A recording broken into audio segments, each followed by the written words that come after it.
vimos la primera parte, que eran condiciones estáticas, las cargas no se movían, y ahí tuvimos para trabajar la ley de Gauss para el campo eléctrico. Después nos pasamos a condiciones en donde había corrientes, pero esas corrientes no variaban con el tiempo, y ahí apareció el campo magnético y sacamos la ley de Gauss para el campo magnético y la ley de Ampère.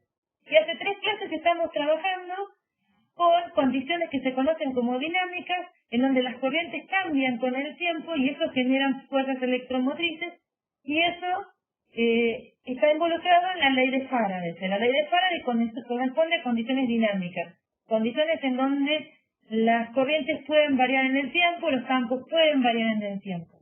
Entonces, si revisamos nuestras 4 ecuaciones que tenemos hasta ahora, las 2 leyes de Gauss siguen siendo válidas, las de Faraday es válida en condiciones dinámicas. Nos queda revisar qué pasa con la ley de Ampère cuando tenemos condiciones dinámicas. Entonces, fíjense en una cosa.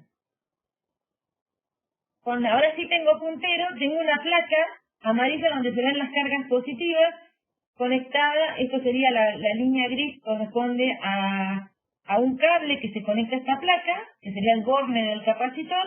Por aquí entra corriente. Y del otro lado tengo la placa que se carga negativa, de donde sale la corriente del capacitor.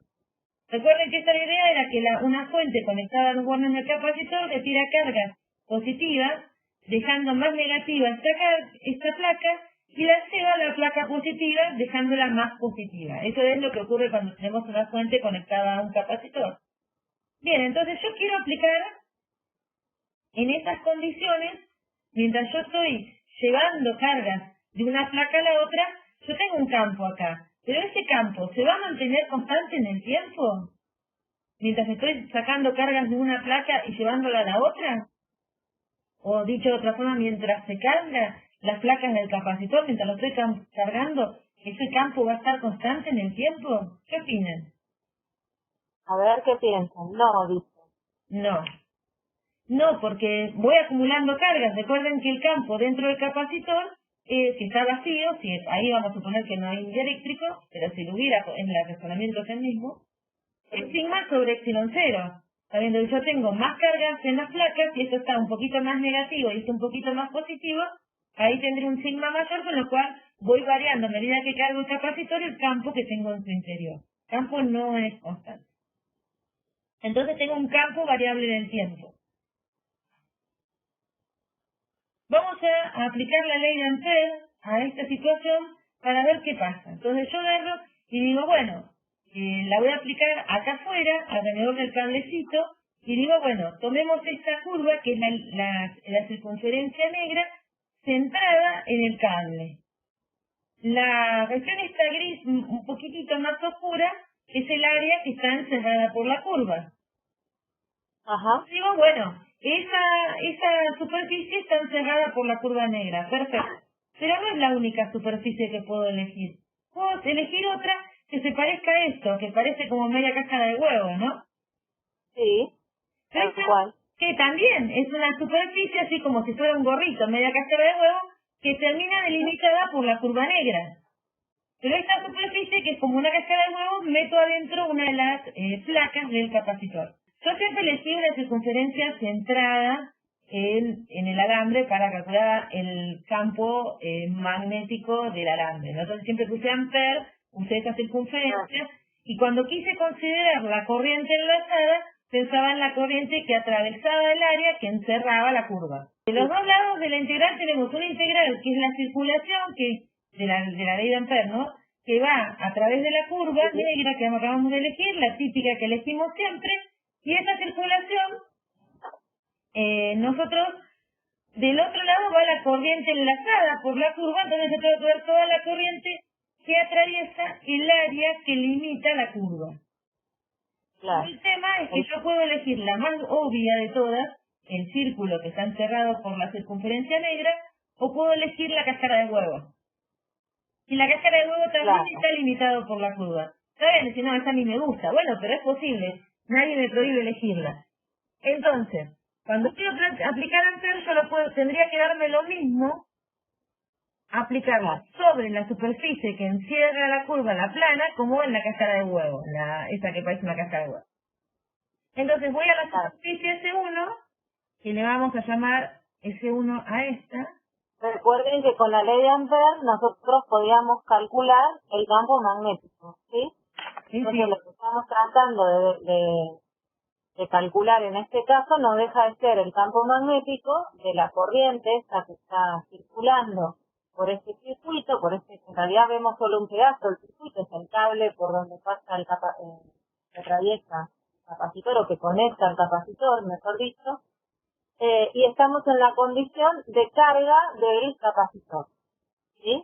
Claro, estamos en la condición en la que el capacitor se está cargando. En las cuentas que habíamos hecho hace un tiempo es el transitorio, es el momento en que el capacitor todavía está permitiendo que lleguen cargas a sus placas o que salgan cargas de sus placas. Entonces ese es el transitorio y ahí tienen corrientes variables con el tiempo. Y ya llegamos a la conclusión, como dice Ivana, que el campo eléctrico dentro del capacitor es variable con el tiempo. Lo que nosotros queremos acá es ver si con un campo eléctrico variable con el tiempo y una corriente variable con el tiempo sigue valiendo la ley de Ampère. Bien. Es lo que queremos probar acá. Entonces, venimos acá, hacemos esa construcción, miramos la superficie S1, que sería esta que, a ver, le voy a hacer unas rayitas para que se vean más. Esta es S1.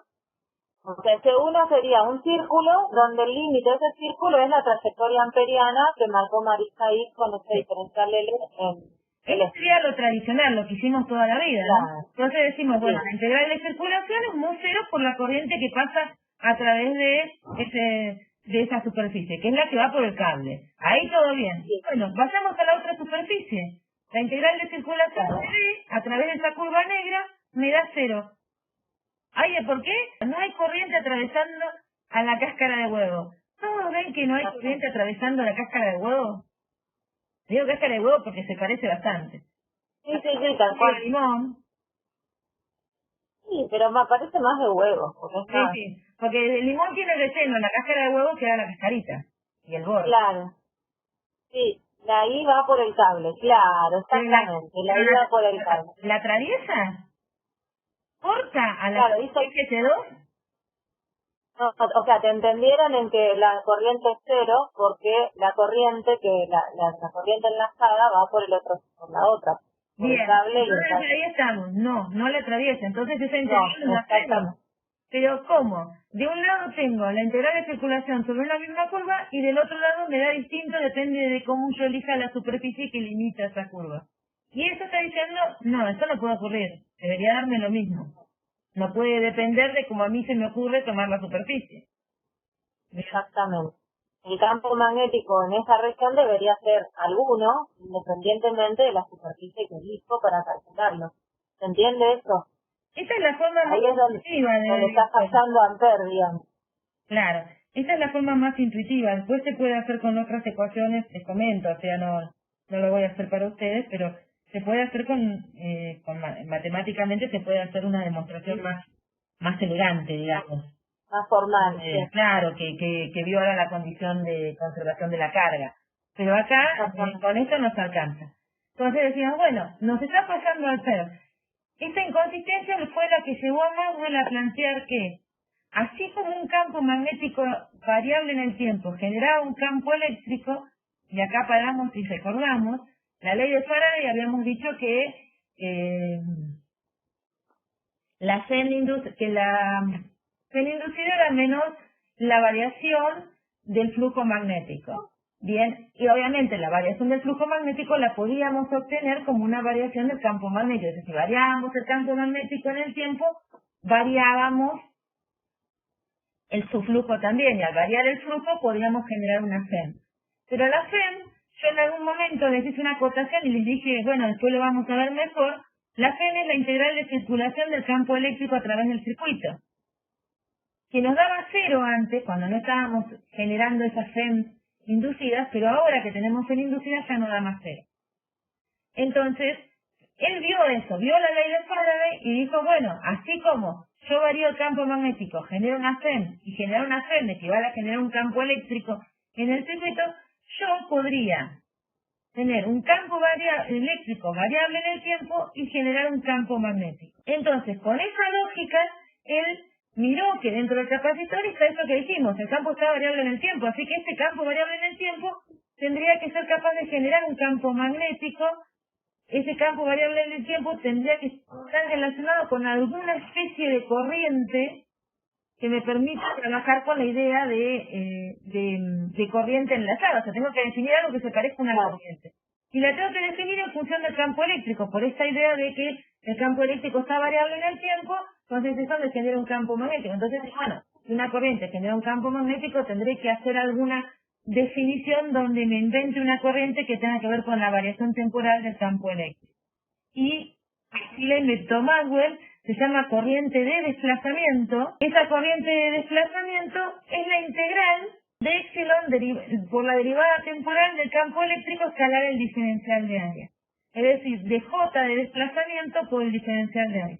O sea, epsilon o epsilon cero, dependiendo de qué tengan dentro del capacitor, es lo que tenemos dentro del capacitor. Y esta idea de T es la variación del campo eléctrico de la que hablamos al principio porque el capacitor se estaba llenando. Entonces, epsilon por dA de T es una densidad de corriente, de desplazamiento. Y su flujo, a través de un área, me tiene que dar la corriente de desplazamiento. Con esa lógica, Maxwell modificó a la ecuación de Ampère, a la ley de Ampère, y se pasó a llamar entonces la ley de Ampère-Maxwell. Entonces, Maxwell lo que dijo es que además de la corriente de conducción, cuando aplique la ecuación, la ley de Ampère-Maxwell, voy a tener que ver si no en esa región no me está variando el campo eléctrico en el tiempo para ver si además no tengo una corriente de desplazamiento. Esto históricamente uno no se preocupaba demasiado por las corrientes de desplazamiento, o sea, no lo detectaron antes, porque en realidad las corrientes de conducción tienen varios órdenes de magnitud en su efecto en relación a las corrientes de desplazamiento. En general uno puede ver a las de desplazamiento cuando no hay corrientes de conducción. Claro. Las dos juntas es muy raro o sea, es como una corrección el término que agregó Maxwell a la ley de Ampère. Es una corrección. Es como que uno le agregue decimales, digamos, ¿no? Claro. Si yo tuviera entre esas dos placas un material conductor y estuvieran pasando corrientes de conducción, la de desplazamiento a mí nos importaría. Claro. El tema es que no tenemos la de conducción, entonces ahí se hace relevante la de desplazamiento. Bueno, entonces llegamos a ver que este agregado que le hizo Maxwell a la ley de Ampère nos permite explicar mejor al capacitor.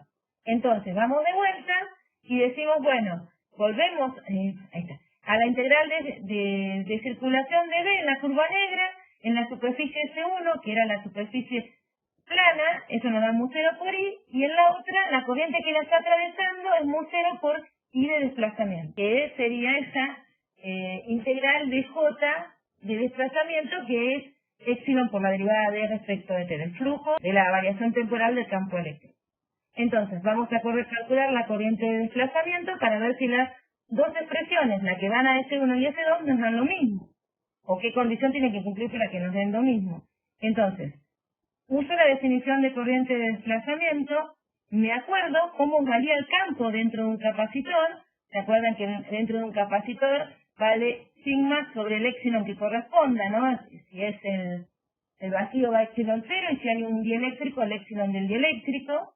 Saco el epsilon que es una constante, Sí. entonces me va a quedar... perdón. Porque hay varios pasos juntos. Saco el epsilon que es una constante, simplifica. Luego me queda la derivada de sigma respecto del tiempo, que no depende del área, porque es uniforme. Así que sale de la integral y integro el diferencial del área que me da el área. Esta expresión, hasta acá, me estaría dando, después de hacer esas cuantitas, la derivada... Sí, porque el sigma era uniforme. Claro, en un capacitor. Por el área, esto nos daría esto. Pero como el área no depende del tiempo, lo meto dentro de la derivada y me queda que la I de desplazamiento es la derivada de sigma por A respecto del tiempo. Pero sigma por A, ¿qué es? ¿Qué les daría esa cuenta? Sigma por el área. ¿A qué es igual sigma por A? Claro, te da la carga, exactamente. La carga. Entonces, I de desplazamiento es de Q a de T, que es la corriente. Entonces, esa corriente de desplazamiento dentro del capacitor tiene el mismo valor que la corriente que está afuera pasando por el cable. Claro. Entonces, las dos integrales sobre las dos superficies que puedo elegir, que elegí me dan lo mismo. Así que ese término de desplazamiento lo tengo que entender. O sea, acá fíjense que acá estoy aplicando Per Maxwell de todas maneras, porque al hacer esto, yo afuera no tengo corriente de desplazamiento, o es despreciable frente a la corriente de conducción, entonces me quedo solamente con la I. Y adentro la corriente de conducción no existe, solamente tengo que considerar la corriente de desplazamiento. Claro. O sea que esto ya lo puedo pensar como en Per Maxwell con esa condición. Y me da que ambas expresiones nos dan lo mismo porque la corriente de desplazamiento, o sea, la integral esta de épsilon por la variación temporal del campo eléctrico respecto del tiempo escalar diferencial de área, el flujo de este otra vez épsilon por día de t me da el mismo valor que la corriente de conducción. Entonces, bueno, eso sería la conclusión final, pero bueno, todo este razonamiento ¿para qué? Es para decir que la ley de Ampère, cuando vamos a condiciones dinámicas, donde las corrientes están variando con el tiempo, los campos están variando con el tiempo y demás, nos lleva a una inconsistencia, entonces necesitamos modificarla en condiciones dinámicas. Obviamente, si el campo eléctrico no variaba con el tiempo, acá no pasaba nada. Claro. ¿Sí? El tema es que sí varía con el tiempo. Espera que hay una pregunta. Entonces con Ampère me daba nula en la S2 y con Maxwell me da mu0 por I de desplazamiento. Claro. Claro. Y ahí demostramos que la I de desplazamiento coincide con la I de conducción en este caso, pero es la I de desplazamiento, creo que no tienen ninguno ustedes en la práctica, por eso no me estoy deteniendo demasiado, pero si agarran los libros van a ver que la I de desplazamiento se trabaja tal cual una corriente, y por ejemplo uno puede calcular el campo magnético que hay dentro de un capacitor mientras se está cargando, y cuando uno pone la amperiana adentro, no pone la cajita de huevo, porque eso es difícil de calcular. La cajita, la media cáscara de huevo la escribió bien para decir que no anda. No para decir que no anda. Pero si nosotros dentro de las capas del capacitor, supónganse que son redondos, ponemos una amperiana circular centrada en el centro del capacitor y le vamos aumentando el área, podemos ir calculando el flujo en regiones cada vez más grandes de esa densidad de corriente de desplazamiento. Y eso nos permite aplicar la ley de Ampère-Maxwell y encontrar cómo es un campo magnético que se genera dentro del capacitor mientras se está cargando.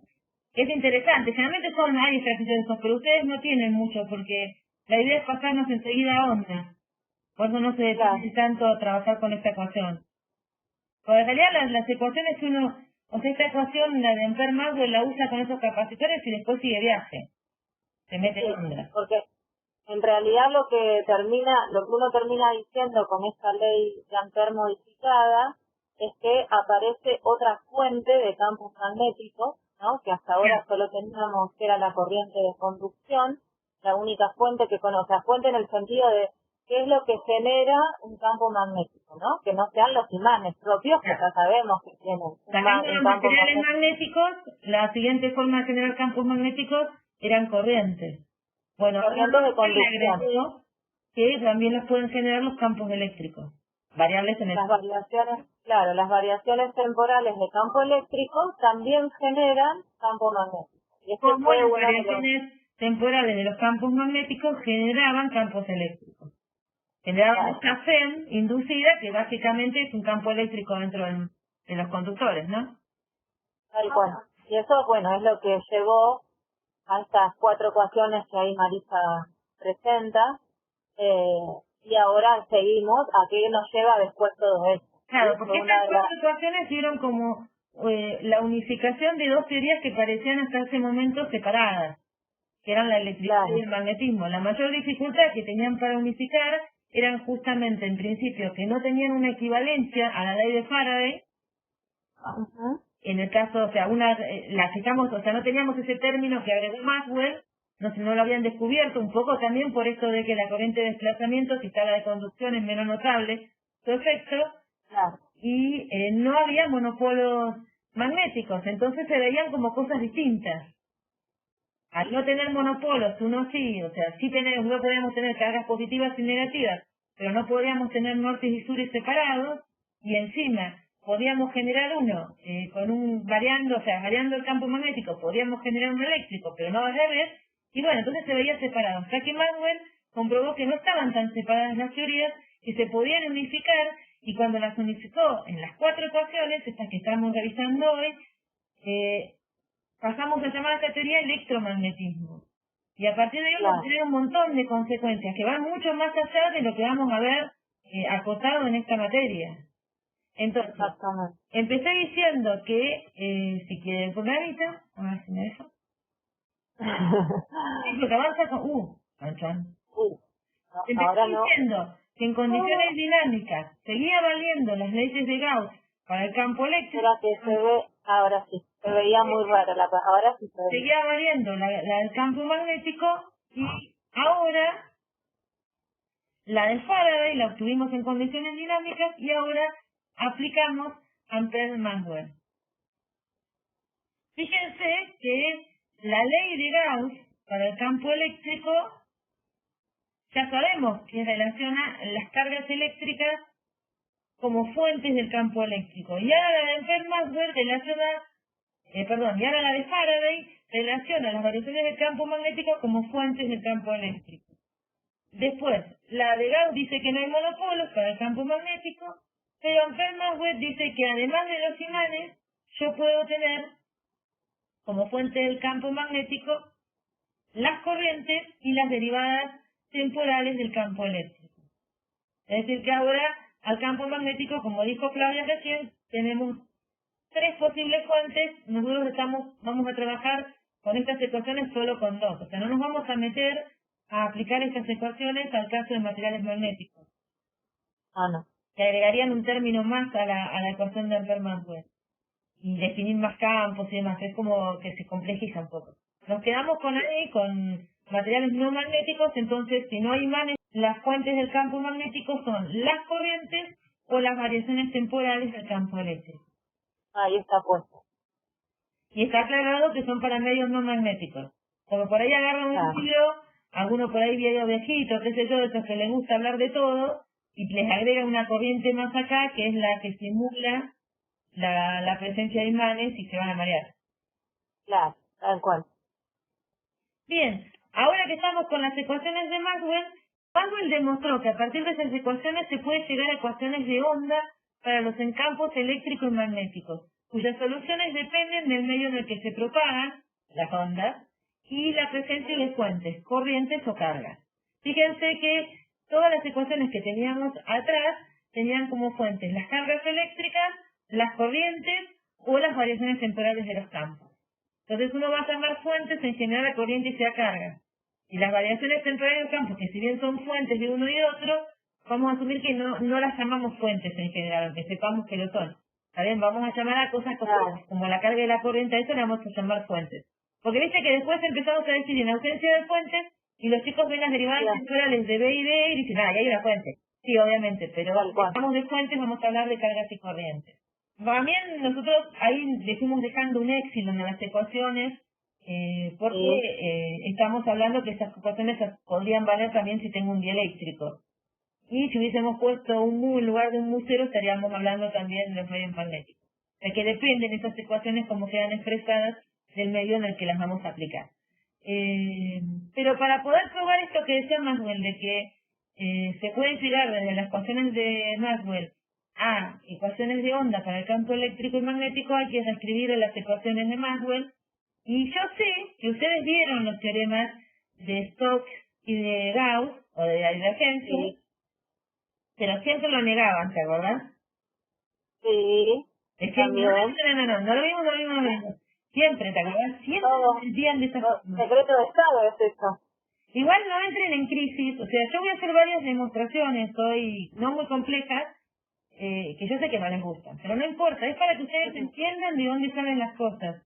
Después al final de la clase les voy a dejar como el resumencito de las cosas que sí van a necesitar saber sí o sí, como para probar los parciales o saber contestar en una pregunta, ¿está bien? O sea, normalmente no les pedimos que hagan estas demostraciones.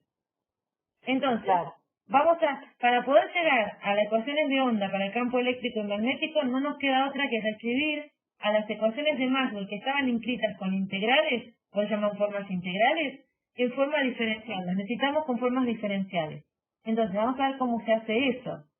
Lo primero que tenemos que recordar es el teorema de la divergencia, que dice que el flujo de un vector B cualquiera puede escribirse como la integral de la divergencia de B en el volumen encerrado por el área a través del cual fluye el vector. Entonces, yo tengo un área a través de la cual estoy viendo que fluye ese vector B, y esta integral de flujo tiene que darme igual a integrar en un volumen a la divergencia de B.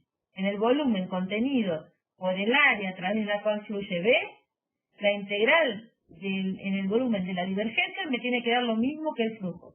Este es el teorema de la divergencia. Fíjense que es el flujo sobre una superficie cerrada. Sí. Porque por eso limita un volumen. Claro, tal cual. Si es abierta, no, o sea, si tenemos la superficie que estábamos eligiendo hoy, no tenemos un pero eso ya los ubica en cuáles de esas leyes vamos a cambiar usando este teorema. También es como para darles una ayudita a que lo vayan siguiendo. Entonces, vamos con la ley de Gauss, y acá fíjense, yo tengo la integral de flujo del campo eléctrico, uso el teorema de la divergencia y la escribo como la integral de la divergencia del campo eléctrico en el volumen que está encerrado por el área a través de la cual fluía el campo eléctrico. Y eso por ley de Gauss nos tiene que dar la carga neta encerrada por esta área sobre epsilon 0. Ahora bien, esta carga neta yo la puedo escribir como la integral de la densidad de carga en ese volumen que está encerrado por el área. Esto lo hacíamos, ¿se acuerdan? Cuando resolvíamos las esferas, uno agarraba y ponía esferas concéntricas y miraba cuánta carga de adentro de la esfera cargada lográbamos contener en la esfera concéntrica y íbamos mirando. Bueno, acá es lo mismo. La integral esta me define un área de una superficie cerrada y esta superficie encierra un volumen. Y yo puedo ver ahí cuánta carga encierra ese volumen. Entonces, esa carga la puedo escribir como la integral de la densidad de carga volumétrica diferencial de volumen. Y ahora que escribí esto, me fijo que estas integrales son dos integrales en el mismo volumen, porque el teorema de la divergencia nos dice que la divergencia la integramos en el volumen que encierra la superficie de este diferencial de área, la superficie cerrada. Y la carga, nosotros decíamos por ley de Gauss, la carga neta encerrada por la superficie gaussiana, así que estamos hablando del mismo volumen. Así que si hablamos del mismo volumen y son iguales, no nos queda otra que los integrandos sean iguales. Entonces ahí tenemos a la forma diferencial de la ley de Gauss, que nos dice que la divergencia del campo eléctrico es la densidad de carga ρ sobre épsilon. Si por el vacío les aparece epsilon 0. Vamos de vuelta con la integral, acá hay algo que le faltó un igual, algo, ¿no? La integral de... sí, igual a 0. Uy, me quedó, esto fue un cortipegue fallido. Quedó el campo eléctrico en vez del magnético. Ahí. Y faltó el igual ahí al costadito. Ya me estoy esforzando. Ahí va, muy bien, ahí va. Así, a grosso modo. Bueno, acá es más fácil, ¿no? Porque no tengo que estar pensando qué es lo que encierra. Acá nos dice la integral de la divergencia del campo magnético me tiene que dar 0, entonces la divergencia me tiene que dar 0. Y ahí tengo la otra forma diferencial ahora de las leyes de Gauss. O sea, es lo mismo escribir la ley de Gauss así de manera diferencial que escribirla de manera integral. Y solamente estamos cambiando la manera de escribirla o de expresarla. Pero sigue significando lo mismo. Siguen siendo las dos leyes de Gauss, una para el campo eléctrico y la otra para el campo magnético. Para que no piensen que es algo nuevo. Es lo mismo, pero es de otra manera. Sí, pero la idea es que tenemos que reescribir las ecuaciones para poder llegar a la ecuación de onda. Ustedes la ecuación de onda la vieron en física 1, resolvieron la ecuación de onda de la cuerda, llegaron a una expresión que tiene derivadas segundas, espacial y temporal. O sea, queremos llegar a algo parecido a eso, pero ahora para el campo eléctrico y magnético. Esa es la idea. ¿Está bien? Y para llegar a esas derivadas tenemos que pasar de integrales a derivadas, ¿no? Estamos fritas con las integrales que teníamos. Las ecuaciones de Maxwell. Ahora tenemos el teorema de Stokes que nos dice que la integral de circulación de un vector es igual a la integral de flujo del rotor de ese vector. Y acá, fíjense, la integral es sobre una curva cerrada. El flujo del rotor se da en el área que encierra la curva. Ven que no es un área cerrada, es el área encerrada por la curva, ¿sí? En la que está circulando el campo, va a ser el campo nosotros. El vector circula en una curva cerrada, el área en que encierra esa curva, tengo que calcular el flujo del rotor. Y ese es el teorema de Stokes. Entonces, vamos por la ley de Faraday, y acá recuerden que yo había escrito a la SEM como la integral de circulación del campo eléctrico escalar diferencial de L, que en condiciones no dinámicas va a cero, pero ahora tenemos una SEM que se crea que no es una fuente, una fila que agregamos, es algo que se genera por variaciones del campo magnético. Bien, entonces, este lado lo escribo un poquito distinto, pero no dejo, ya se los había mencionado cuando expliqué Faraday, y acá empiezo a acomodar, porque acá es la derivada del flujo, ¿bien? Del campo magnético. Estoy escribiendo el flujo, siempre poníamos una fila acá, y básicamente acá lo estoy dejando explícito. Entonces, la integral de circulación de E la puedo escribir usando un teorema de Stokes como la integral de flujo del rotor del campo eléctrico a través del área que encierra la curva en la cual circulaba E. Y del otro lado, que asumo que el área no está variando con el tiempo, puedo intercambiar la integral con la derivada. Y como esta área es el área que es encerrada por el lugar donde circulaba el campo eléctrico, entonces estas áreas son las mismas. Entonces, si estas expresiones son las mismas, los integrandos, incluyendo el signo, tienen que ser iguales. Y llego a que el rotor del campo eléctrico es menos la derivada de B respecto de T. Y para el final dejé la más difícil, ¿no? Porque tiene más cosas. Pero es más o menos la misma, que es Ampère-Maxwell. Entonces, la requerimos recién.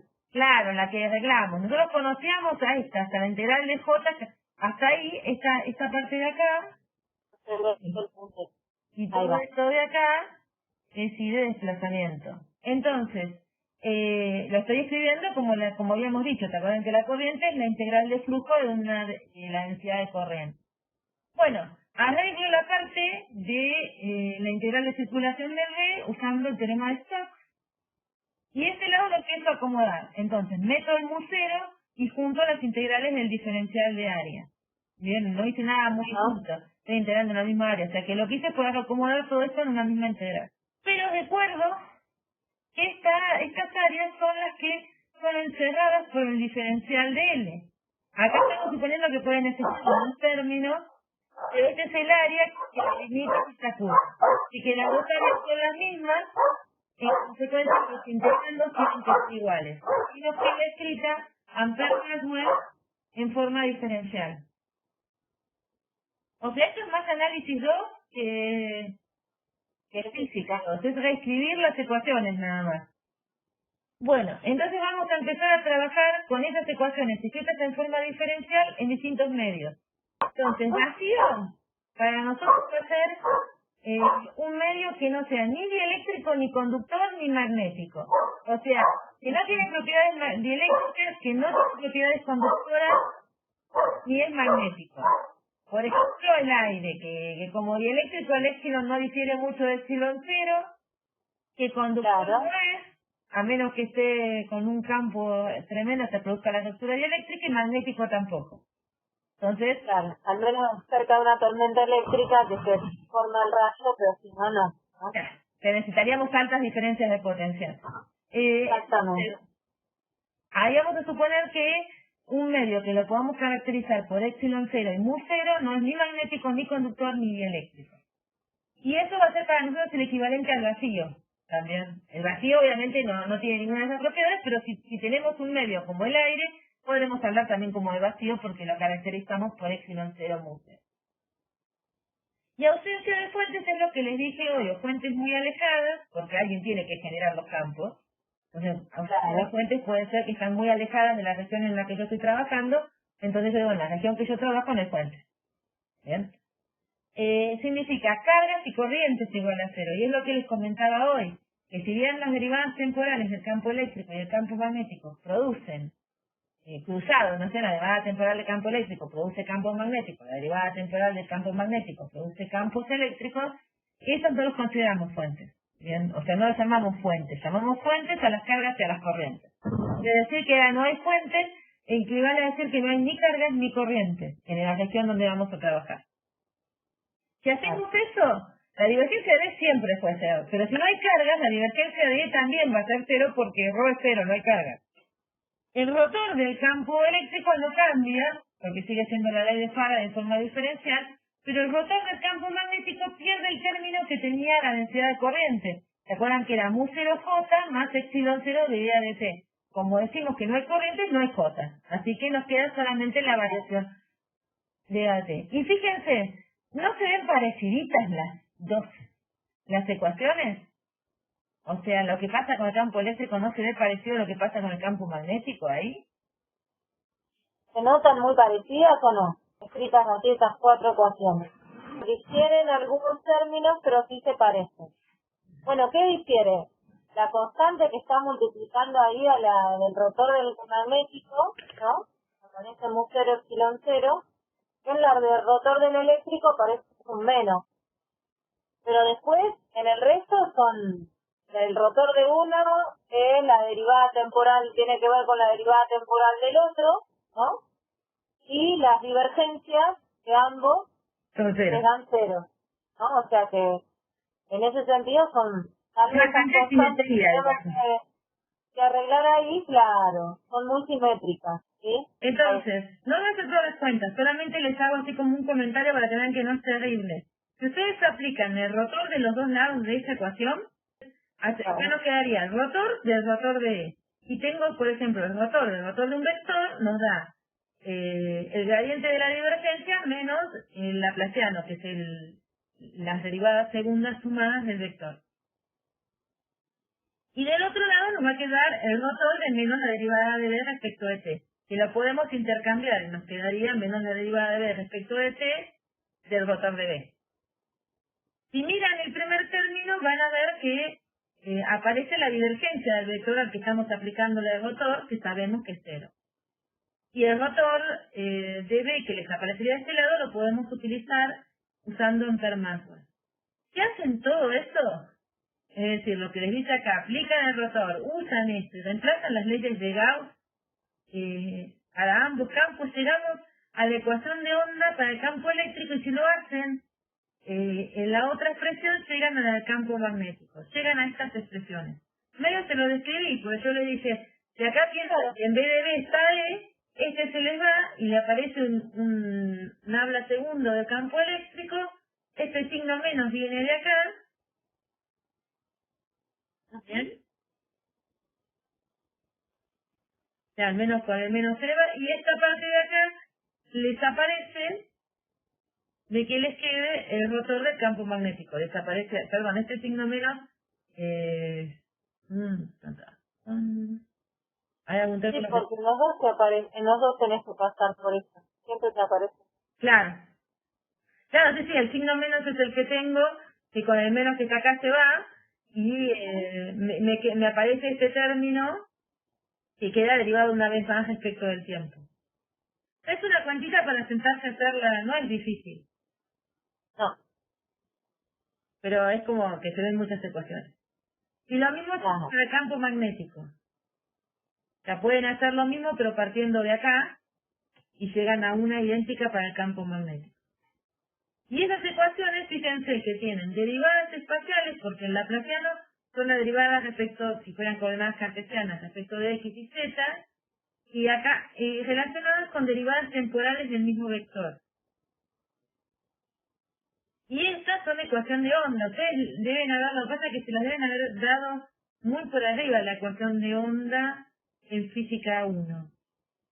Claro, la habían enseñado en una dimensión, la vieron como una derivada segunda. Claro, podría ser la derivada segunda de dos veces, por ejemplo. Si lo hacemos en esta dimensión, igual a epsilon 0 mu 0, que es una constante, por la derivada segunda de respecto de t.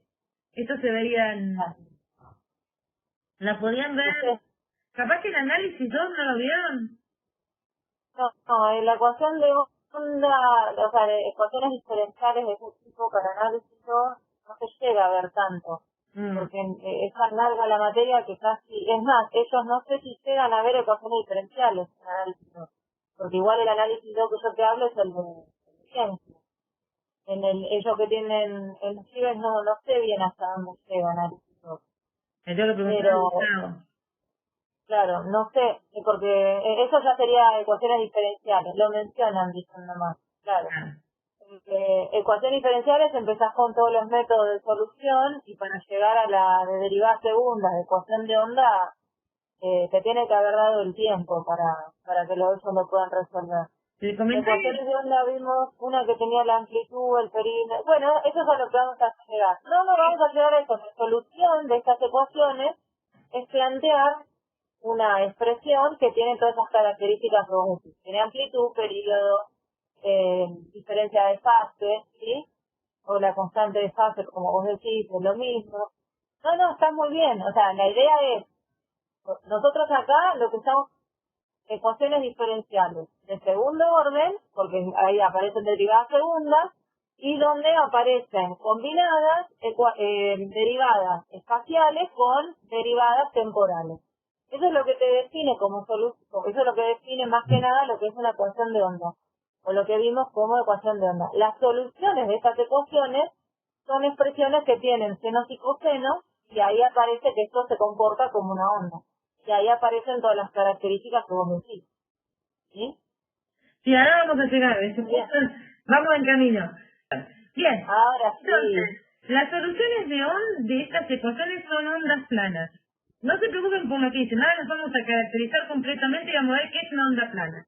Pero lo interesante es que cuando uno mira estas constantes, epsilon 0, mu 0, en una ecuación de onda están relacionadas con una velocidad de propagación. Porque la velocidad de propagación de la onda, que correspondería en este caso al campo eléctrico, es 1 sobre la raíz cuadrada de esta constante. Eso pasaba, si se acuerdan de las ondas, nos daban, ahora no me salen cómo quedaban. Uno sobre B cuadrado te quedaba, claro. Era T sobre mu, que era en la cuerda me acuerdo yo, ¿no? Claro, sí, la tensión sobre la densidad, el mu, la densidad lineal, digamos, la masa sobre la longitud de la cuerda. A mí se me viene. Eran las constantes que te quedaban en la ecuación diferencial que claro. la ecuación de onda.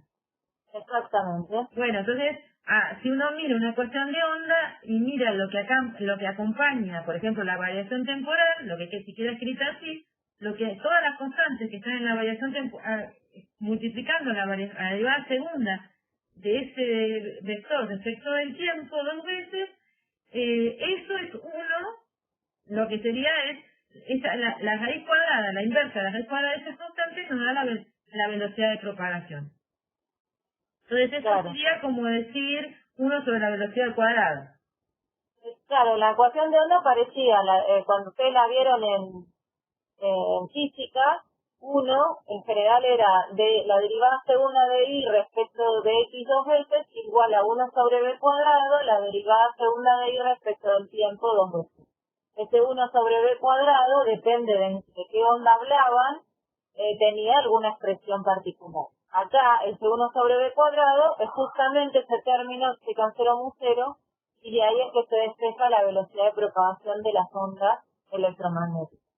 Y la tablita es lo que pone Marisa ahí. Que yo les decía que había hecho Maxwell, era que el tipo en ese momento hizo el producto de epsilon 0 mu 0, o sea, hizo esa cuenta, 1 sobre la raíz de epsilon 0 mu 0, para todas las estimaciones de epsilon 0 mu 0 que existían en esa época, todas las posibles productos, a partir de estimaciones de esas magnitudes, y las comparó con las estimaciones que había acerca de la velocidad de la luz.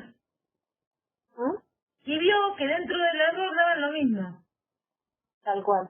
Entonces él concluyó a partir de eso que la luz era una onda electromagnética. Exactamente. Y hay una tablita, eso sí lo vi en el pecho, con todas las medidas y comparado los numeritos hechos por el tipo. No me digas. Sí, sí. No lo vi el paper. Sí, yo tenía un poquito de esa parte del paper, me lo olvidé. Y estamos hablando del 1860 y pico, cuando propuso todo esto, ¿eh? O sea, no...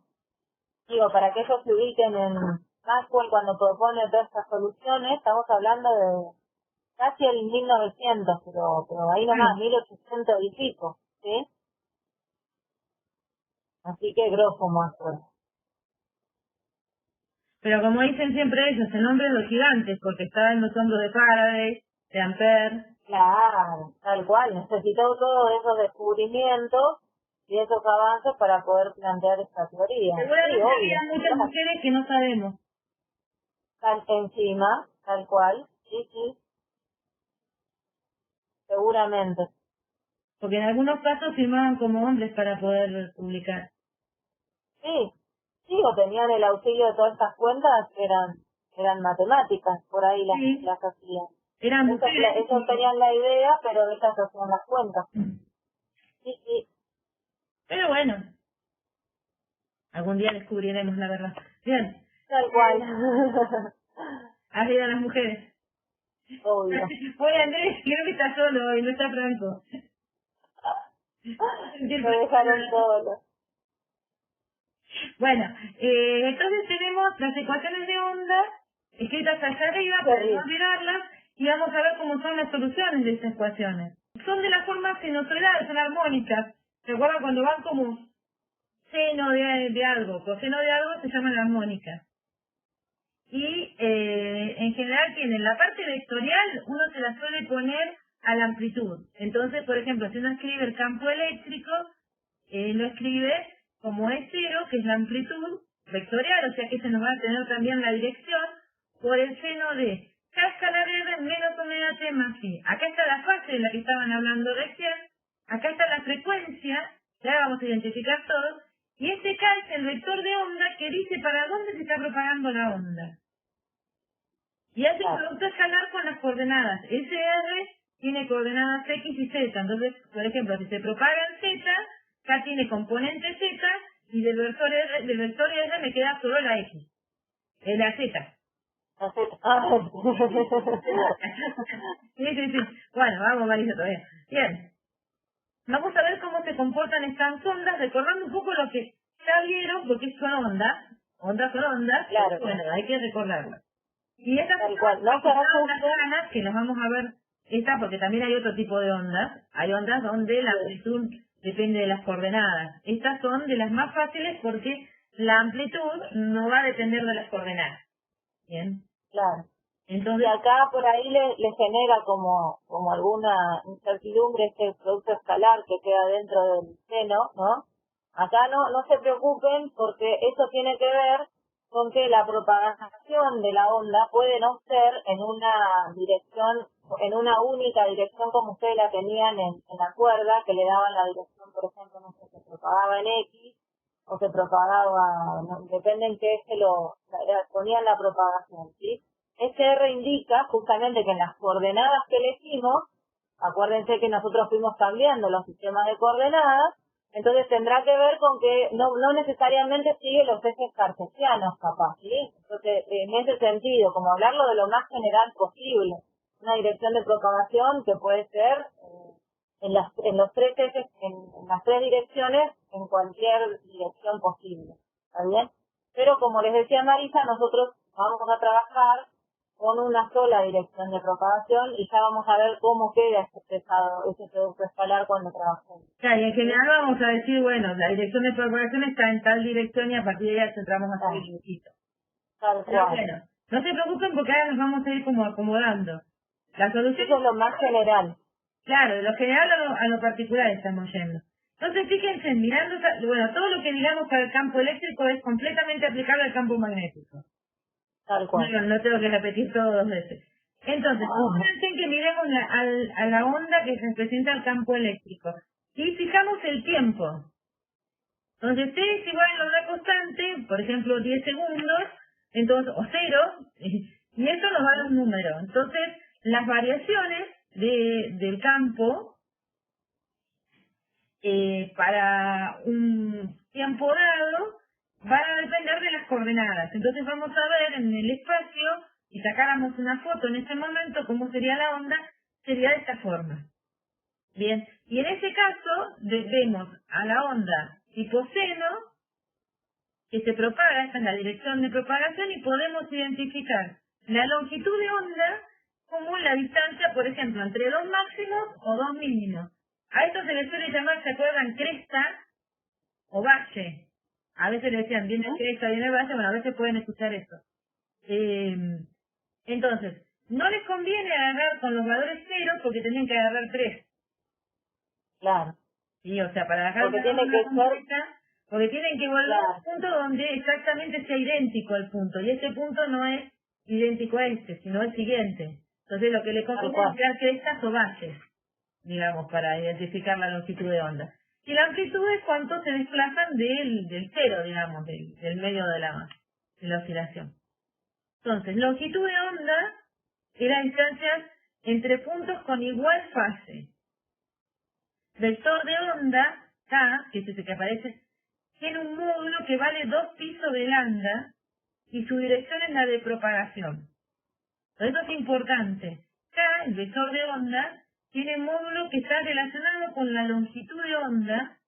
Esto se puede demostrar, no me voy a meter en todas estas cuentas para no marearlos. Y su dirección es la dirección de propagación. Bueno, S0 o B0 son las amplitudes en módulo. Y si nosotros fijamos, en lugar del tiempo, la coordenada, nos paramos en un punto específico y miramos cómo cambia la onda a través del tiempo en ese punto, entonces tendríamos un dibujo del estilo, pero ahí lo que mediríamos en 3 crestas sería el período. Y acá la variación no sería que la onda se está propagando, sino sería lo que vemos minuto a minuto. O sea, parados ahí, en un momento podemos llegar a ver, vamos poniendo los valores que vamos midiendo en ese punto y trazamos un gráfico en función del tiempo que nos queda expresado así. Claro, está cambiando con el tiempo, pero no se está propagando, está quieta porque nos paramos en una posición, en un punto fijo. El campo ahora lo vamos a ver, como lo vimos siempre, como una perturbación del espacio.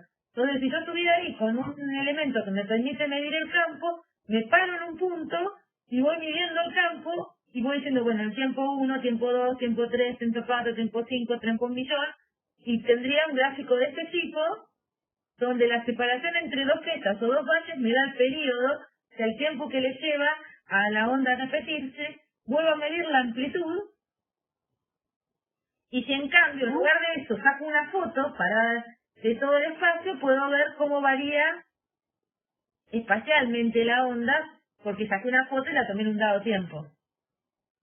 Entonces, porque están variando las dos cosas. Entonces, yo se las separo, saco una foto y miro la onda y digo, mira, en el espacio era así en ese momento, o me paro en un punto y voy midiendo y digo, mira, en un punto específico varía de esta forma. El periodo es el tiempo para una oscilación completa, y en una oscilación completa es volver al mismo punto, exactamente al mismo punto, y como les dije, no tomen el cero porque tienen que pasar 3 veces, si no tomen crestas o bases. Y acá tenemos que recordar cosas que también veíamos en las ondas que quieren era las frecuencias. Y ahí va, viste, siempre entra el juego de qué frecuencia estamos hablando. Porque dice que está la frecuencia F. La frecuencia angular. Y omega, que es la frecuencia angular. La frecuencia es en hertz. Y se mide, el hertz es 1 sobre segundo. Y es la inversa del periodo. La frecuencia angular u omega, la que se escribe con omega, se mide en radianes por segundo. Como la palabra radianes no se escribe, entonces uno lo que hace es escribirla como 1 sobre segundos. Entonces termina mareado con referencia a F. Claro. Eso a F le ponemos hertz, aunque tenga unidades de 1 sobre segundo, le ponemos la palabra hertz para saber que estamos hablando de F y no de omega. Pero bueno, eso de hablar de omega o de F está relacionado a cómo está expresada la onda, a cómo está este argumento del seno que ustedes tienen ahí arriba, porque ustedes están sumando o restando términos que tienen que estar en la misma unidad, porque siempre verifiquen, esto es importante cuando hagan las cuentas, que el argumento del seno, ¿sí? Tiene que quedar sin dimensiones, sin unidades. También ahí adentro no puedo tener ni un metro, ni un segundo, ni nada. Cuando hago la cuenta, eso me tiene que quedar un número nada más.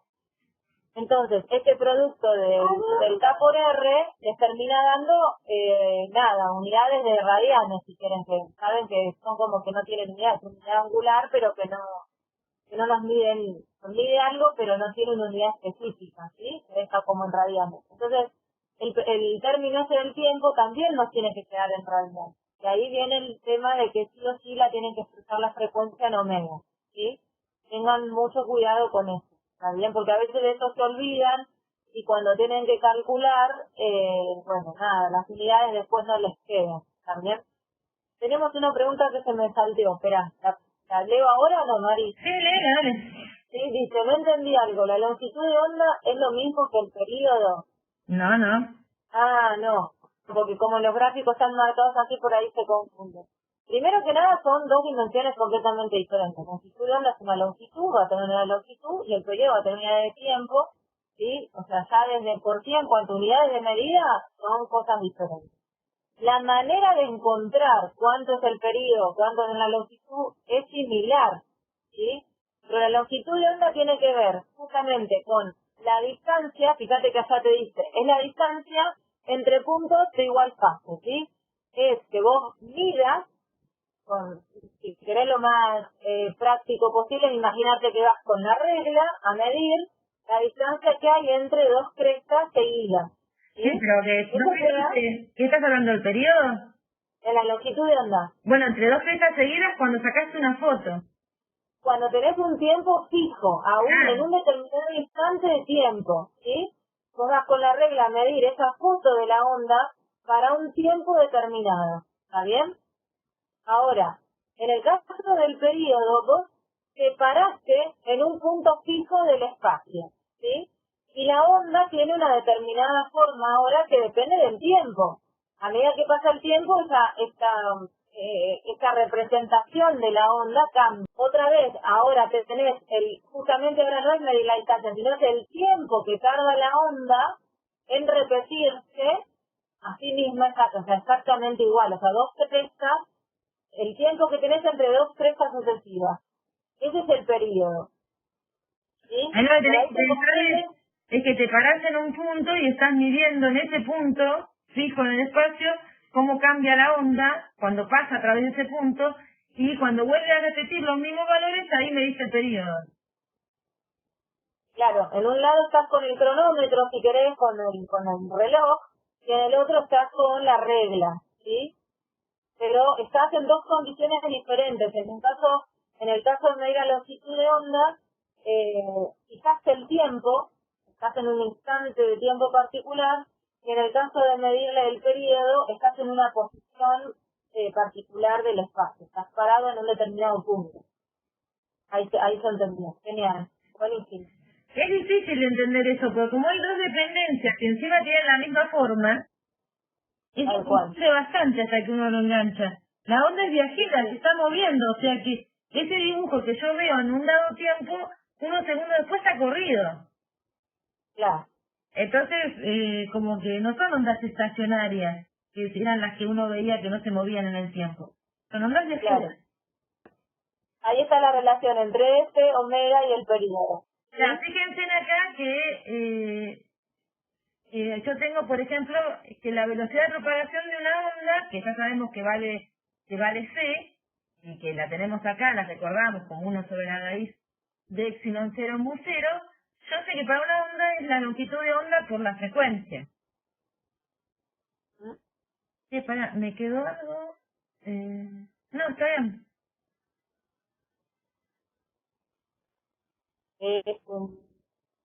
No, está bien. Porque de la la hizo vuelta. Hice algo, sí, por eso la escribí así, se ve que... Está ¿Para dando vuelta. qué? Sí, está dando vuelta. En vez de multiplicando la di vuelta de loca que estoy. Está bien. No sobre eso. Claro. Sí la veo, mirá. Omega sobre 2 pi, bueno. Igual, si reemplazan lambda y reemplazan f, no, bueno, era más fácil.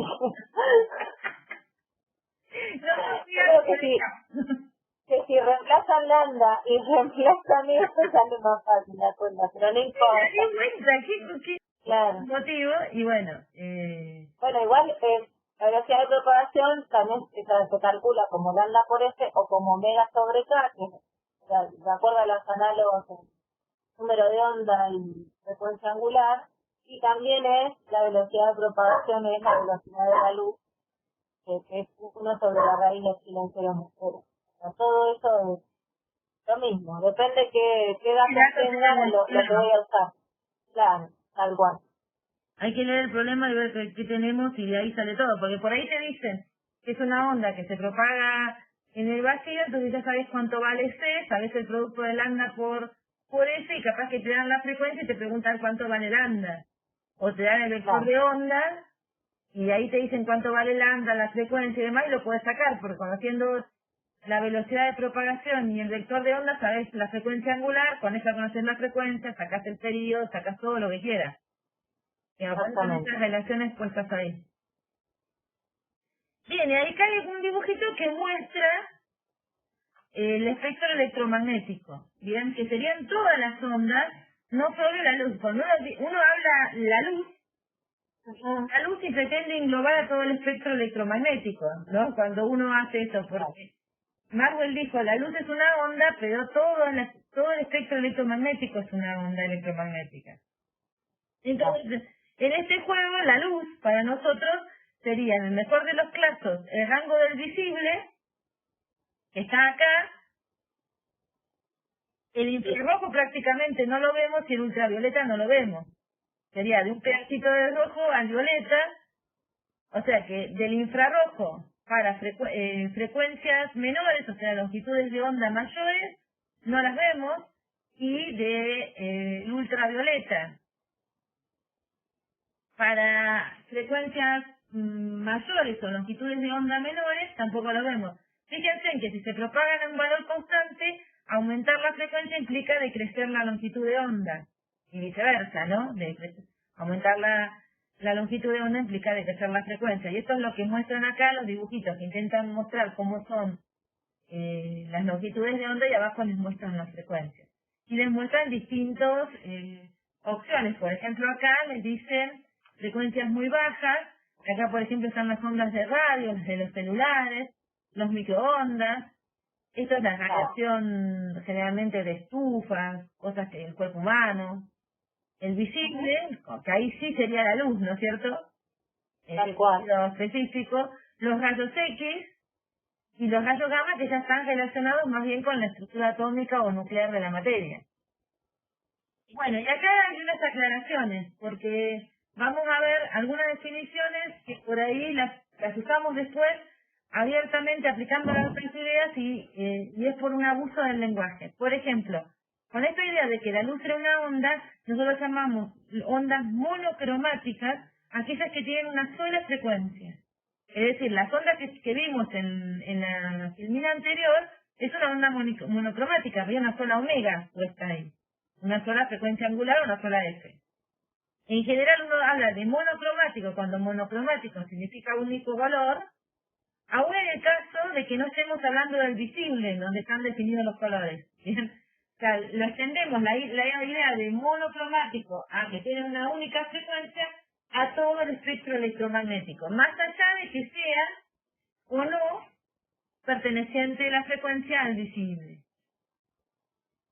Y vamos a decir que es policromática cuando contiene muchas frecuencias. Entonces, en general, lo que vamos a tener es una superposición de ondas monocromáticas.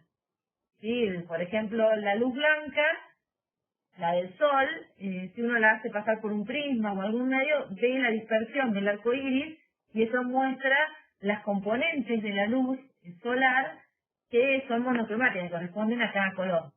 Obviamente, sí, nosotros sabemos de las ecuaciones diferenciales que si tenemos dos soluciones de una ecuación diferencial, la combinación lineal, o sea, la suma de esas soluciones también es solución de la misma ecuación diferencial. Entonces, si nosotros tenemos una ecuación diferencial cuyas soluciones son ondas monocromáticas de la forma que les mostramos recién, la suma de ondas que tengan distintas frecuencias también serán soluciones de esa ecuación. O sea que una onda monocromática también es solución de la ecuación de onda. Entonces abusamos del lenguaje y hablamos de luz como si fuera todo este espectro, aunque para nosotros la luz tendría que remitirse solamente a ese pedacito del espectro que corresponde a la luz visible.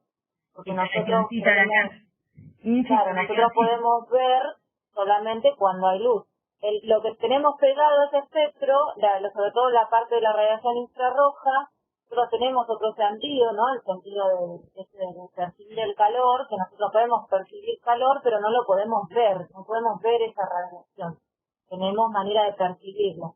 Y con respecto a la luz, a lo que es la luz ultravioleta o los rayos ultravioletas, sabemos que nos tenemos que proteger del UV, sobre todo en verano, porque es dañino a nivel, bueno, ustedes saben, en ese sentido deben saber más que nosotros, pero que es dañino a nivel más de las células, ¿no? A nivel del ADN, entonces tenemos que tener cuidado, sí, pero tampoco lo podemos ver. El tema es que a veces hacemos ese abuso del lenguaje y en los prácticos nos sucede mucho que es luz, pero lo que más tendríamos que asociar a la luz es el espectro visible. ¿Sí? El resto sería espectro electromagnético o ondas electromagnéticas. ¿Está bien? Y tenemos un problema para descansar un poco el cerebro de tanta definición. Es la práctica cierta. Tenemos un microondas que trabaja en las radiofrecuencias. Miren, radiofrecuencias, fíjense que son 2450 MHz.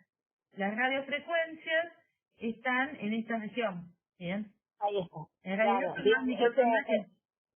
Ese mega, acuérdense que es 10 a la sexta, ¿no? Por eso estamos en ese orden.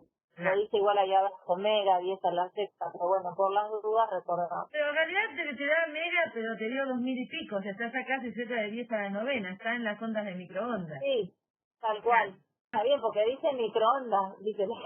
Claro, este es de radiofrecuencias microondas, este es enunciado de... Ahí está, calcule la longitud de onda de esa onda que tiene una frecuencia, fíjense que es megahertz, mega son 10 a la sexta. Entonces son 2450 por 10 a la sexta hertz. ¿Qué les están dando, F u omega? A ver, tenemos que calcular con esa frecuencia y sabiendo que se propagan en el vacío, o sea, aire pero vacío, y tenemos que calcular la longitud de onda. Vamos a usar justamente para pasar de una a la otra, cuando uno conoce la frecuencia y quiere calcular la longitud de onda, cuando tú vas a usar es la velocidad de propagación de la onda en el medio en el que se está propagando. En este caso decimos que se está propagando en el vacío, que ya sabemos que el vacío es como el aire, así que se propaga en el vacío, y sabemos que la velocidad de la luz, o la velocidad de estas ondas en el vacío, vale 3 por 10 a la 8 metros por segundo. Así que con ese dato y con el dato de las frecuencias que nos dan ahí, podemos calcular la longitud de onda. Es la expresión, si no se acuerdan, la expresión de la velocidad de propagación era lambda por la frecuencia, lambda por eso. Así que de ahí directamente podemos expresar lambda. ¿Está bien? Yo creo que es la cuenta que debió escribir ahorita. Sí. Te lo voy a mostrar cuando hagan la cuentita esa. Te dan 0,12 metros, ¿sí? Que son, ¿qué? 12 centímetros y pico, 12, y pico de centímetros. Son las frecuencias que se conocen como frecuencias de absorción del agua. Digamos, son las frecuencias que el agua absorbe y vibra y calienta, digamos, genera vibraciones, la resonancia. Eso es otro tema que es bastante estudiado, digamos.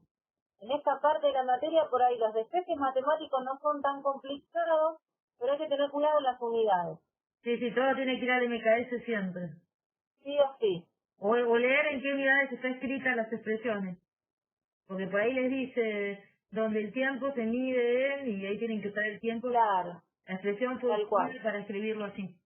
Ahora en la parte B les hacen pensar algo, ¿no? Dice, la malla que se encuentra en todas las puertas de este tipo de hornos sirve para protegernos de las ondas de radiofrecuencia que emiten. La pregunta es, ¿por qué esta malla evita que salgan las ondas de radiofrecuencia, pero sin embargo permite que salgan las ondas de luz? Aclaramos ahí que el visible tiene una longitud de onda entre 400 y 700 nanómetros, que nos permiten ver los alimentos que hay en el interior del horno. O sea, seguramente, salvo que tenga la lamparita quemada en el horno, el microondas, pero si no, todos los hornos vienen con una lamparita. Y uno ve, ¿no? Cada vez uno enciende el hornito se ve lo que se está cocinando o descongelando ahí adentro. Y lo podemos ver. Sí, o sea, la luz pasa a través de la tapa de la puerta, perdón, del horno, pero no pasa la radiación, ¿no? Y pasan las ondas de microondas. A ver, ¿por qué no pasa? ¿Por qué esta masa evita que salgan las ondas del microondas con la que trabaja el horno de microondas? Nosotros vemos ese enrejadito que tiene la tapa del microondas. Acá dicen que el enrejado se ve, no es un vidrio común, no, en general por ahí es más grueso que un vidrio común, ¿no? Además es templado, por si algo se vuelca, o sea, tiene sí algunas características. Pero acá nos estamos refiriendo más que nada a que en general en las tapas de los microondas aparece como un enrejado, ¿no? Una mancha, Aparece el pequeño, claro. Nos preguntamos por qué en esa malla podemos, o sea, atraviesa la luz, podemos ver lo que se está cocinando adentro del hornito, pero evita que salgan las ondas de radiofrecuencia. Porque si salieran las ondas de radiofrecuencia nos considerarían a nosotros que estaríamos parados al lado, ¿no? Claro, primero hay que pensar que nosotros cuando queremos cocinar algo ahí adentro del horno queremos concentrar la mayor cantidad de radiación en lo que queremos cocinar o calentar. Con lo cual no queremos que se nos escape nada, ¿sí? Si se tiene que ver con el tamaño de la onda, de tamaño entre comillas. Claro, un poco tiene que ver con esta longitud de la onda, exactamente. Sí, tal cual. Primero que nada analizar esto, que nosotros cuando queremos cocinar algo queremos concentrar la mayor cantidad de radiación dentro de lo que queremos cocinar, o cerca de lo que queremos cocinar. Y queremos que se escape, justamente por una cuestión de un poco de consumo de energía y otro poco de cuidado de la salud de los que estamos alrededor de los hornos, de que no se escape esa radiación. Porque, a ver... Porque, de hecho, los microondas no se accionan si no están cerrados. Claro, tal cual. Para proteger la vida, digamos, protegernos que no salgamos dañados los humanos. Porque nos cocinaría a nosotros este tipo de hornos, ¿no? Claro que nosotros nuestra mayor cantidad del cuerpo nuestro es agua y también quedaríamos afectados por esa radiación. Claro. Entonces, está construida esa malla de tal manera de contener este tipo de radiación. ¿Pero por qué? Bueno, uno puede decir, bueno, pero ¿por qué no le pusieron directamente lo mismo que tienen las paredes? Bueno, porque también tenés que ver, claro, lo que está pasando. Si de golpe se te vuelca algo, o se te está prendiendo fuego porque lo dejaste más tiempo de lo esperado, cosa que me ha sucedido con derretir el chocolate. Pero justamente está construida de tal manera que contenga las radiofrecuencias y permita el paso de la luz, ¿sí? O sea, es lo suficientemente pequeña para que la radiofrecuencia quede ahí atrapada, pero no tanto para que la luz la atraviese. ¿Se entiende? Hoy estamos que esto está del orden de los 400 nanómetros, o sea, 10 a la menos 9, o sea, 4 por 10 a la menos 7. Claro. Y acá, en cambio el otro está en 0,1 metro, entonces a la otra con que lo pongamos a, no sé, 3, a un centímetro ya la frenamos en su gran proporción. En cambio, y a la luz no, digamos, las brillas para la luz ya es atómica. Lo que tenemos que hacer ahora es caracterizar un poco mejor esas soluciones de la ecuación de onda, caracterizar un poco sus propiedades. Entonces, si bien nosotros, para obtener la ecuación de onda, partimos de las ecuaciones de Maxwell, hicimos esto. Tomamos las ecuaciones de Maxwell, las acomodamos, vimos que eran ecuaciones de onda y le pusimos soluciones. Bueno, ahora tenemos que verificar que esas soluciones verifican a las ecuaciones de Maxwell. Para hacer las cuentas más fácil, lo que voy a asumir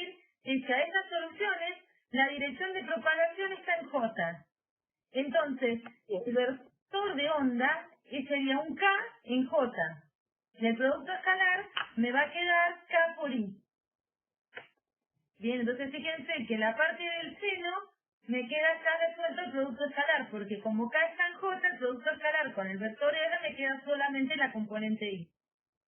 Por otra parte, a la parte de la amplitud que dijimos que era un vector, le dejamos que pueda tener las tres componentes, en X, en Y, en Z. Bien, porque esta es la que caracteriza la dirección del vector campo eléctrico. Y esto caracteriza la oscilación de ese vector. Y análogamente podemos plantear lo mismo para el campo magnético. O sea, lo único que hicimos acá fue agarrar estas dos ecuaciones y resolver el producto escalar asumiendo que el vector de propagación está en la dirección, que se propaga en la dirección del eje Y, y describiendo la amplitud en función de sus componentes. Entonces, tenemos que verificar las ecuaciones de onda de Maxwell, entonces empezamos con que verifiquen a las leyes de Gauss. Entonces, ¿qué hice acá? Bueno, está en desorden, estaría haciendo. Entonces, paso 1, uno quiere que la divergencia del campo eléctrico sea 0. Eso equivale a hacer la derivada de la componente X, de la componente Y, de la componente Z. Perdón, Mari, perdón que se nos perdieron. ¿Por qué te queda en I? Queda en I porque eligió la dirección de propagación en J. O sea, decidió que la onda solo se iba a propagar en J. Y si no se propaga en J, digamos como que rotó los ejes para que solo le quede en J. ¿Está bien? Es la elección que está haciendo Marisa. Que sea acá me quedó asqueroso, esperen que agarro la tableta. ¿Sí o no? O sea, ella eligió que para hacer las cuentas más fáciles, en vez de dejar el R, que puede tener las tres componentes, en realidad el R puede tener las tres componentes, y el K también puede tener las tres componentes. Pero decir, bueno, elijo como que para la dirección en que se propaga la onda sea solo la dirección en J, se propague solo en J. Entonces el vector K te queda solamente, te sobrevive la componente J. Y al hacer ese producto escalar con el vector R, entonces solamente te queda la componente de R que está en J, que la llamo I porque en general es el eje I, ¿no? Ahí se lo escribí, resolví el producto, ahí arriba. Acá está y el producto escalar me queda la componente, la parte de R que está en la coordenada del punto al que apunta este vector posición, que sea en I. Entonces, y lo otro después, estas son las componentes de este vector. Si yo quiero que verifique a la ley de Gauss para el campo eléctrico en condiciones de ausencia de fuentes, quiero que la divergencia del campo eléctrico se me anule. Entonces eso quiere decir que tengo que hacer estas derivadas y ver cómo hacer para que me dé 0 siempre. Entonces yo voy y digo, bueno, voy a agarrar el campo eléctrico, voy a derivar respecto de X. El 0 es una constante, no depende de las coordenadas. Y la parte del seno no tiene la X. Así que esta primera derivada es 0. Voy a derivar respecto de Y. Mira, sí, ahí la tengo, entonces me queda. Acá tengo que arreglar una cosa para variar. Acá está la Y. Que se me quedó la Y. Sí. Sí, son los cortes y pegues que no los ves, Pero el de abajo. Ahí lo arreglo. El de abajo también te quedó. Sí, ahí lo arreglo. Lo que pasa es que cambiar de cursor y qué sé yo me lleva su tiempito. Porque... Bueno, espérate, ahí con la tableta es más fácil escribir. Ahí tenemos ahí, está todo arreglado. Entonces, cuando vamos a hacer la derivada respecto de después ya viene, de respecto de Y, o sea, esta ya nos dio 0, ¿sí? Porque nada depende, en la expresión nada depende de la coordenada X. Voy a hacer la parte que tiene que ver con la componente Y, entonces me queda la derivada de 0 Y en J por el seno de esto. Que la derivada del seno me da el coseno de KI menos omega t más phi por la derivada del argumento que me saca un K. Y luego voy a hacer esta parte sería la derivada respecto de Y. Cuando voy a hacerla respecto de Z, veo que estos son todas constantes y esto no depende de Z, así que esta derivada también es 0. Claro. Entonces, como esto tiene que dar 0, la que no me dio 0 me tiene que dar 0, básicamente. Y como eso tiene que valer para todos los valores de I y de T, para cualquier combinación de tiempo y espacio, en cualquier punto del espacio, en cualquier momento, no me queda otra cosa que el coeficiente me dé 0. Entonces, la parte del campo eléctrico que apuntaría en la dirección de propagación es 0. De las otras dos no tengo condiciones, pero la que va en la dirección de propagación sé que tiene que dar 0. Bien. Sí, o sea, el razonamiento tendría que haber ido al revés. Esto me quedó al revés exactamente. Sí. Así tendría que haber hecho. Esto, entonces mira, este seno va distribuido entre las tres componentes que aparecen ahí. Entonces tengo el 0x por el seno, en y es 0y por el seno, en j es 0. Cuando hago la derivada de 0x por el seno en y para hacer, o sea, la parte de la divergencia que está relacionada con la componente x, veo que nada depende de x. Cuando lo hago es 0z por el seno, la componente en z, también veo que nada depende de z. Entonces la única que sobrevive es la componente que va en y. Entonces me derivo esa expresión y me queda 0y por la derivada del seno respecto de y, por la derivada de lo de adentro. Pero esa me tiene que dar 0 porque la ley de Gauss me dice que tiene que ser 0 la divergencia, que la suma de todas las derivadas parciales me tiene que dar 0. Entonces, como la única opción es que esto sea 0 y esto tiene que valer para cualquier valor de y y de t, la única forma de que esto valga siempre es que 0y sea 0. Entonces llego a una condición sobre la componente del campo eléctrico que va en la dirección de propagación. Hago lo mismo con la divergencia del campo magnético. Hago la misma lógica. Vamos a mirar que la derivada del campo magnético en X da respecto de X, o sea, la componente X del campo magnético, que es de 0X por el seno, derivado respecto de X me da 0 porque nadie depende de X en eso. De 0i por el seno me queda esta expresión de 0i coseno de KI menos omega t más i por la derivada de lo de adentro me parece una K.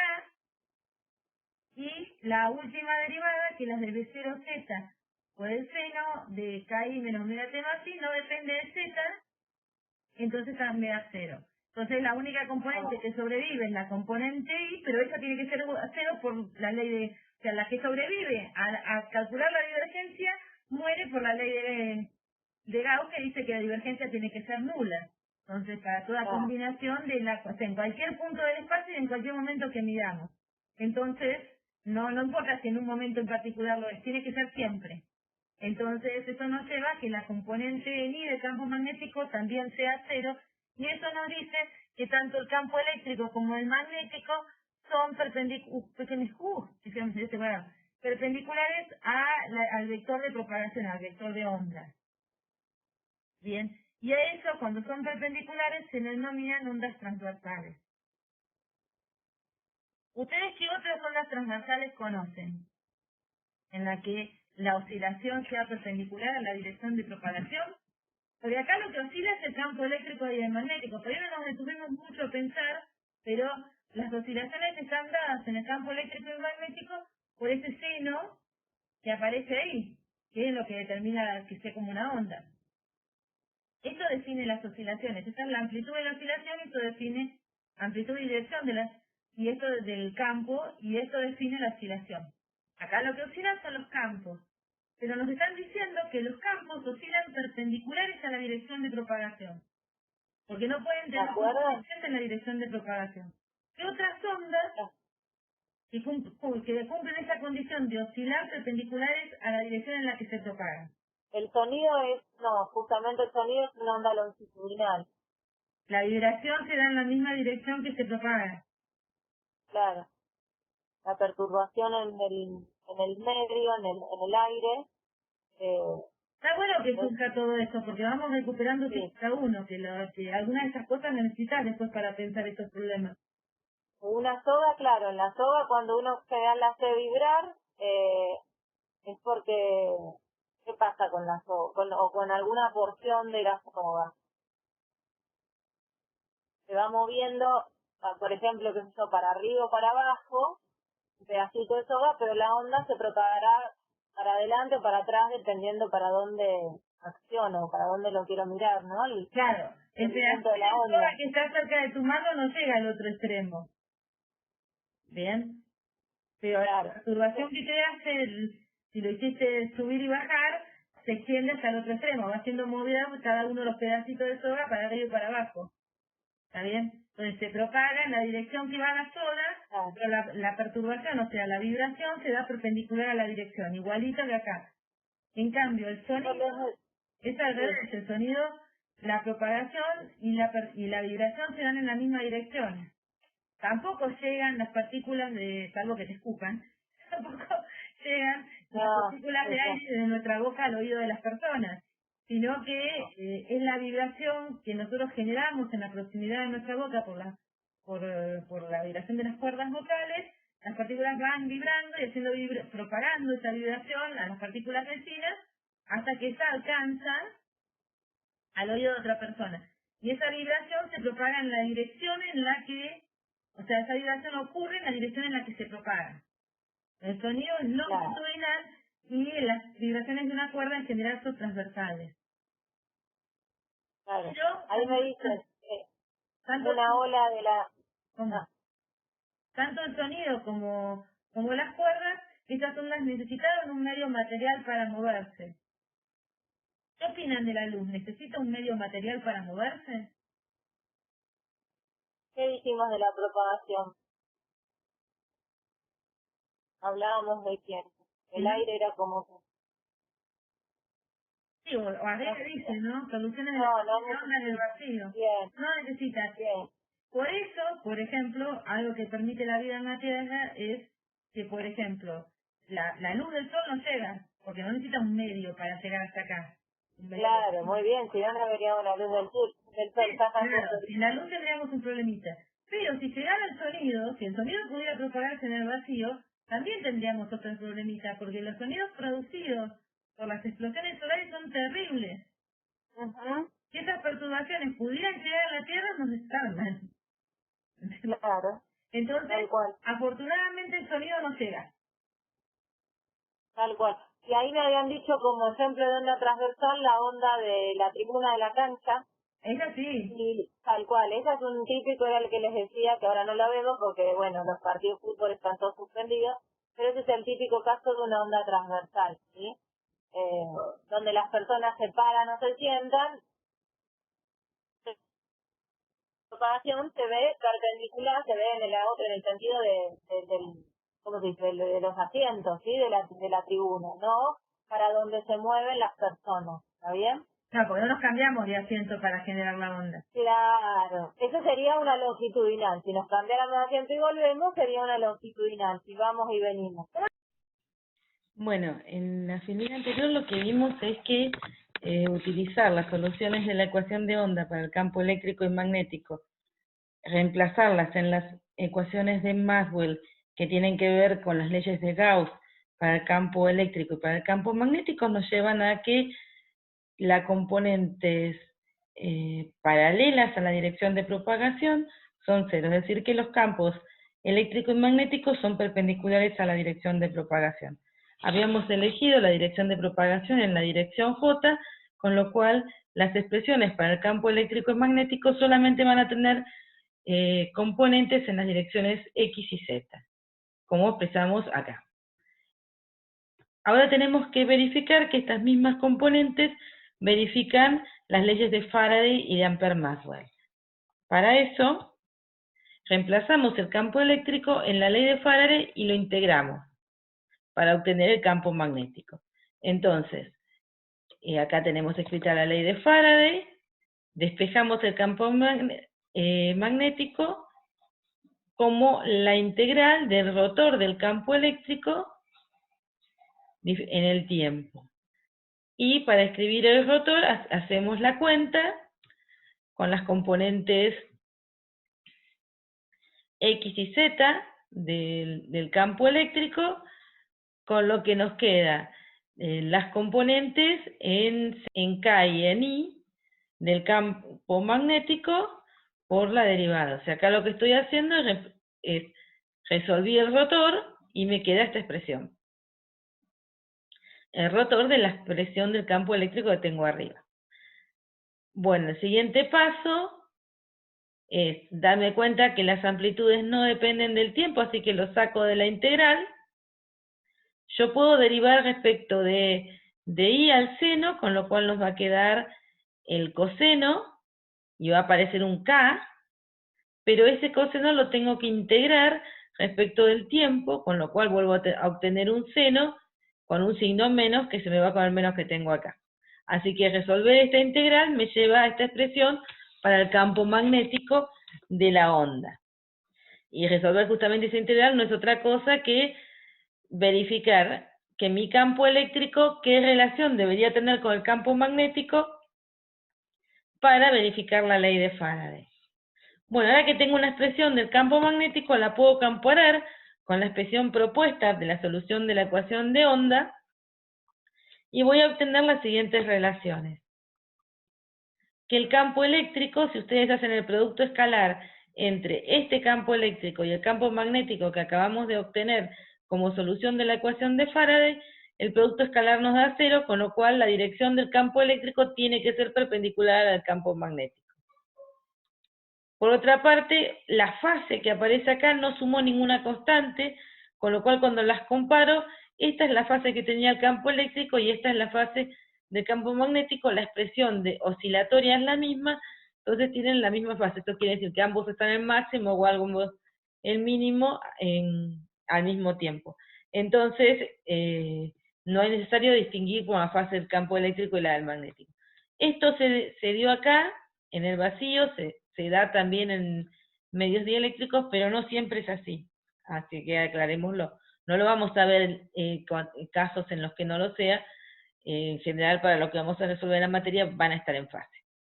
Y finalmente, obtenemos una relación entre esta expresión, si sacamos el módulo, y el módulo que esperaríamos que tuviera. Esto nos va a permitir encontrar una relación entre la amplitud del campo magnético y la amplitud del campo eléctrico y la velocidad de la luz, porque K sobre omega está relacionado con la velocidad de la luz.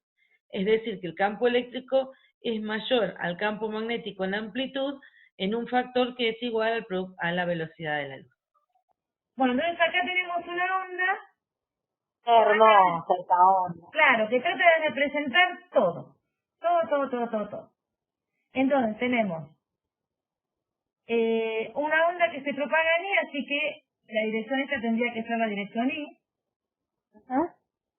Y el campo, fíjense, el campo eléctrico oscila y cuando está al máximo también está al máximo el magnético, así que eso significa que tienen la misma fase, tienen la misma forma de la onda, o sea, tienen la misma frecuencia, se propagan ambos en la misma dirección, por eso tienen la parte del seno en la misma para los dos, y sus amplitudes acá no están representadas, porque si divido por la velocidad de la luz me va a complicar el dibujo, ¿no?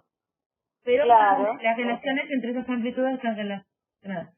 Lo importante es que vean que cuando uno está al máximo, el otro también está al máximo, uno está al mínimo, el otro está al mínimo, que son perpendiculares entre sí y perpendiculares a la dirección de propagación, que sería este eje a través del cual representamos la onda. Entonces, acá tenemos la relación entre las amplitudes de los campos, los módulos de las amplitudes, también por acá los tenemos en las expresiones de arriba, están escritas como vectores. Lo que estamos escribiendo acá son los módulos, ¿saben? Si tiene más de una componente hay que sacar el módulo para hacer esta expresión. Tenemos que recordar que la velocidad de propagación, si es el vacío o un medio caracterizado por epsilon 0 mu 0, es la velocidad de la luz y que está relacionada como lambda por F o como omega sobre K. Que los campos están en fase.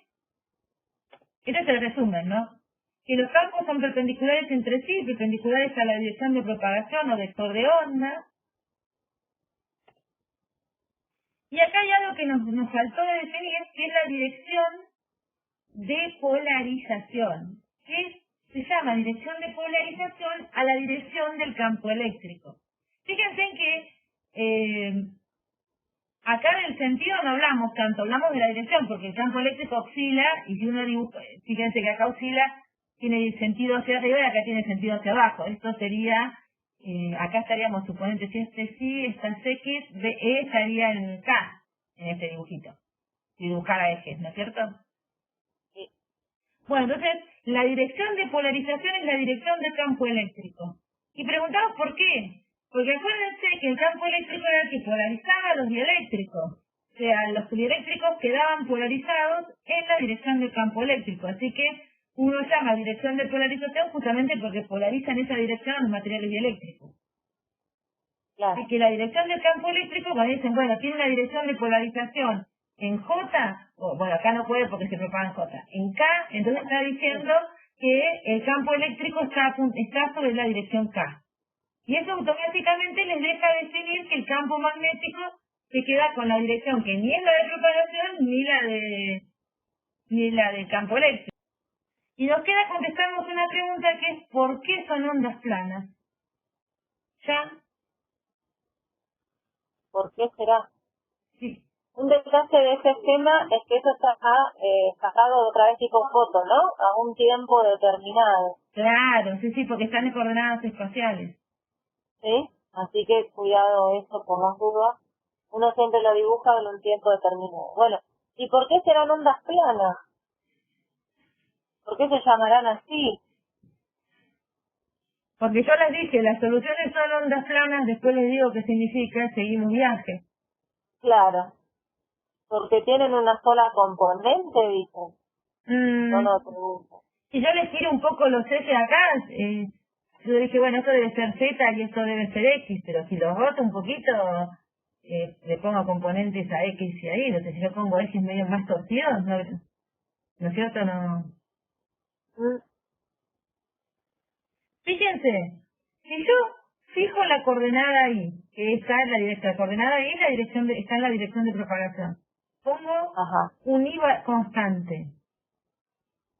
Para todos los puntos en planos paralelos al XZ, ¿cuánto valen esos campos? Comparemos el campo eléctrico, por ejemplo. Fijo y me paro en cualquier valor del plano XZ o de planos paralelos al plano XZ. ¿Cambia el valor del campo?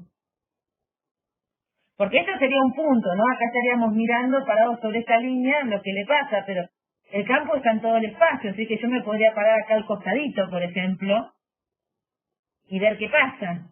Y la pregunta es, suponete, si acá, por ejemplo, está valiendo 0 el campo para este valor de Y, y me muevo un poquito sobre, este sería el eje X, un poquito sobre el eje X, ¿me va a cambiar el valor del campo? ¿Va a haber otro valor?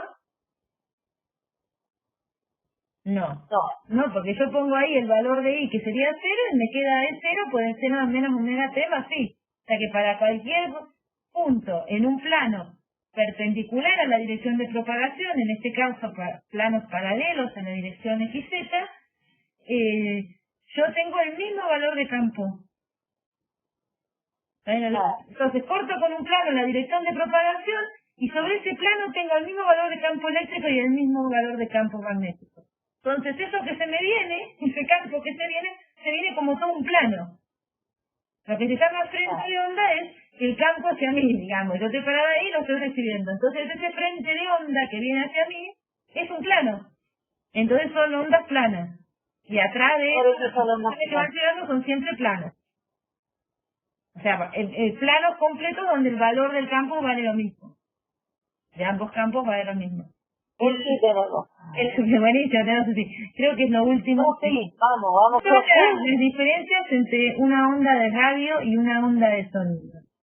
Bueno, un poco las contamos al final. Claro, fíjense que acá lo tenemos reducido. Una onda de radio es una onda electromagnética y en ella oscilan los campos. En cambio, una onda de sonido es una onda mecánica y en ella oscila materia. Y la onda de radio se puede propagar en el vacío. La onda de sonido solamente se propaga en medios materiales. Las ondas de radio son transversales porque son ondas electromagnéticas y las ondas de sonido son longitudinales. ¿Por qué hacemos esta pregunta? Porque uno asocia la radio con el sonido que escucha. Claro, tal cual. Pero lo que hace la radio es un aparatito que traduce una onda electromagnética a una vibración de un parlante, a un sonido.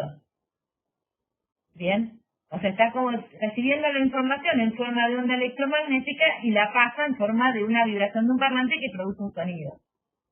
¿Se entiende? Entonces, no hay que confundirlas. Ondas de radio no es el sonido que da la radio. ¿Bien? Exactamente.